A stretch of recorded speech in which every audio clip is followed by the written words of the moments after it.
الرحیم اللہم صلی علی محمد النبی المی وعلی آلہ وسلم تسلیما۔ ایک دفعہ کا ذکر ہے کہ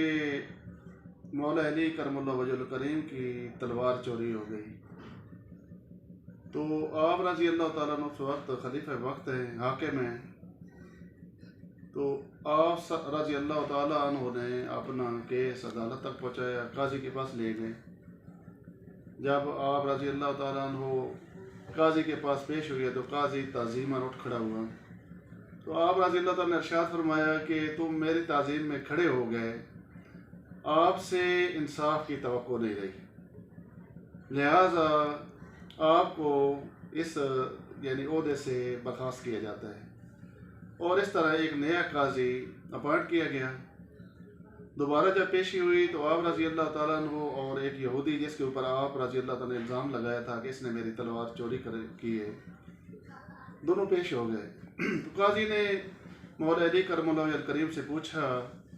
کہ آپ کو کیسے معلوم ہوا کہ آپ کی تلوار اس نے چوری کی ہے؟ تو مولا علی کرم اللہ وجہ الکریم نے ارشاد فرمایا کہ میرے بیٹوں نے اسے دیکھا ہے چوری کرتے ہوئے۔ تو قاضی نے یہ بات اس لیے جب سنی تو کہنے لگے کہ وہ تو آپ کے بیٹے ہیں، اس کے علاوہ کوئی اور اگر آدمی ہے اس کی بات شہادت دیں۔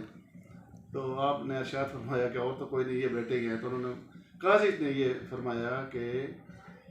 یہ بیٹے ہیں آپ کے اور یہ لازمی آپ کی ہی طرفداری کریں گے، لہٰذا اس یہودی کو باعزت بری کیا جاتا ہے۔ یہودی بھی باہر آ گیا قاضی سے اور آپ بھی باہر نکل آئے، تو یہودی نے آپ سے پوچھا کہ آپ حاکم بھی ہیں اور آپ کے خلاف فیصلہ آ گیا، تو آپ نے ارشاد فرمایا کہ قاضی جو ہے نا اس نے مجھے جواب نہیں دینا بلکہ اس نے اپنے رب کو جواب دینا ہے۔ جو انصاف کے تقاضے تھے اس نے پورے کرنے کی کوشش کی، میرے پاس کوئی شہادت نہ تھی اپنے بچوں کے علاوہ، لہذا اس نے میرے خلاف فیصلہ دے دیا۔ تو وہ یہودی کہنے لگا کہ اصل میں یہی بات دیکھنا چاہ رہا تھا کہ آپ لوگ اپنی طاقت سے عدل کرتے ہیں یا اللہ کے حکم کے مطابق کرتے ہیں۔ تو لو جی تلوار میرے پاس ہے، میں آپ کو تلوار بھی دیتا ہوں اور مجھے آپ کلمہ پڑھائیں۔ اصل یہ ہے کہ جب قاضی کوئی فیصلہ کرتا ہے تو یہ چیز نظر آنا چاہیے کہ انصاف ہو نہیں رہا بلکہ انصاف نظر آ رہا ہے۔ لیکن ہمارے ہاں کیا ہے، اللہ تعالیٰ معاف فرمائے، پاکستان میں تین عدالتیں ہیں، ایک لوکل عدالت، دوسری ہائی کورٹ اور تیسری سپریم کورٹ، پھر اس کے بعد صدر کے پاس بھی جاتی ہے اپیل۔ فرض کیا ایک سیشن کورٹ سے بندہ سزا پا جاتا ہے، فرض کیا قاتل ہے اس کو سزائے موت کی سزا ہو جاتی ہے، تو ہو سکتا ہے اس کو ہائی کورٹ میں کسی نہ کسی نقطے کے اوپر اس کی سزائے موت سے بدل کر عمر قید میں کر دی جائے، اور ممکن ہے سپریم کورٹ میں جائے تو اس کو بری کر دیا جائے، یا اگر فرض کیا سیشن کورٹ سے بھی سزا ہو جاتی ہے، ہائی کورٹ سے بھی سزا برقرار رہتی ہے، سپریم کورٹ سے بھی سزا برقرار رہتی ہے، اور جب وہ اپیل صدر کے پاس کرتا ہے تو صدر اس کو معاف کر دے۔ تو یہ ایک ایسا میری نظر میں غلط نظام ہے کہ جس کی وجہ سے جو غریب ہے اس کو انصاف ملنا ناممکن ہے۔ اگر سیشن کورٹ سے اس کو سزا ہوئی اور ہائی کورٹ کا جج اسے رہائی دے رہا ہے تو دیکھنا یہ ہے کہ ہائی کورٹ کے جج نے اس کو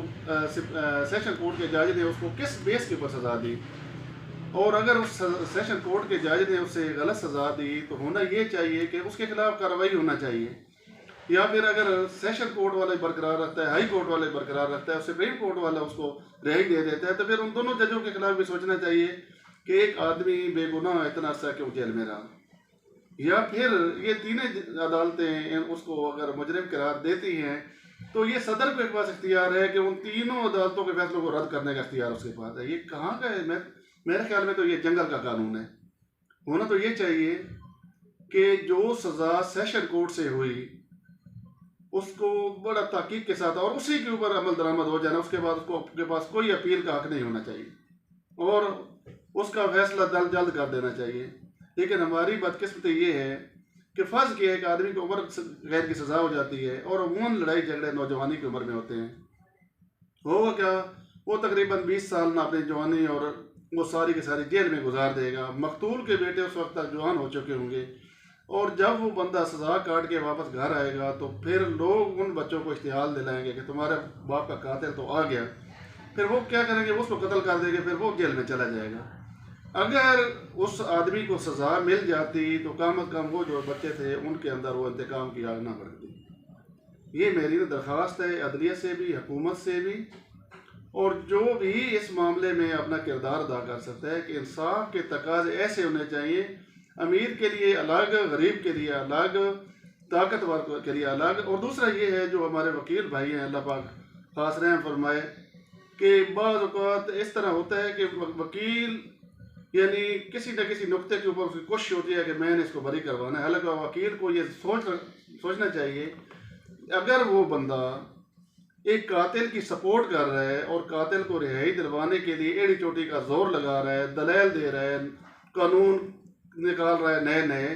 تو اس کو یہ ذہن میں رکھنا چاہیے کہ دنیا کی عدالت سے تو وہ بری کروا لے گا، لیکن بروز قیامت اس کو اس کا جواب دینا ہوگا. وہاں پہ جو قاتل ہے اس کی سزا بھی، جو قاتل کا ساتھ دینے والا اس کو بھی سزا ملے گی، اور جو قاتل کی اخلاقی لحاظ میں مدد کر رہا ہے